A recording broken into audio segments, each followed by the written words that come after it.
ప్రతిఘటన టీవీకి స్వాగతం. క్షణక్షణం మీకోసం. ఆఫ్ఘనిస్తాన్లో బుధవారం తెల్లవారుజామున భారీ భూకంపం సంభవించింది. రిక్టర్ స్కేలుపై భూకంప తీవ్రత 5.9గా గుర్తించారు.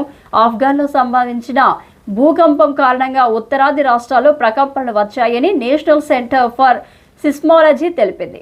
దేశ రాజధాని ఢిల్లీ సహా పరిసర ప్రాంతాల్లో భూ ప్రకంపనలు వచ్చాయి. బుధవారం ఉదయం 4:43 భూకంపం సంభవించింది. ఉత్తరాది రాష్ట్రాల్లో భూ ప్రకంపనలు, ఆఫ్ఘనిస్తాన్లోని హిందూపూర్ ప్రాంతంలో భూ ప్రకంపనలు వచ్చాయి. 75 కిలోమీటర్ల లోతున భూకంప కేంద్రాన్ని గుర్తించినట్లు నేషనల్ సెంటర్ ఫర్ సిస్మాలజీ వెల్లడించింది. ఢిల్లీ, జమ్మూ కాశ్మీర్ సహా పలు ఉత్తరాది రాష్ట్రాల్లో తెల్లవారుజామున స్వల్ప భూకంపం సంభవించింది. ఆఫ్ఘన్లో భూకంపం సంభవించిన అనంతరం భారత్లోని పలు ఉత్తరాది రాష్ట్రాల్లో భూ ప్రకంపనలు వచ్చాయని నేషనల్ సెంటర్ ఫర్ సిస్మాలజీ తెలిపింది. జమ్మూ కాశ్మీర్లోని కిష్ట్వార్లో ఉదయం 5:14 భూకంపం వచ్చింది. రిక్టర్ స్కేలుపై దీని తీవ్రత 2.4గా గుర్తించారు. 5 కిలోమీటర్ల లోతులో భూకంప కేంద్రం ఉందని తెలిపారు.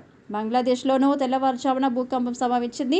బుధవారం తెల్లవారుజామున 5:02 పలు చోట్ల భూ ప్రకంపనలు వచ్చాయి. రిక్టర్ స్కేలుపై భూకంప తీవ్రతను 2.9గా గుర్తించినట్లు నేషనల్ సెంటర్ ఫర్ సిస్మాలజీ తెలిపింది.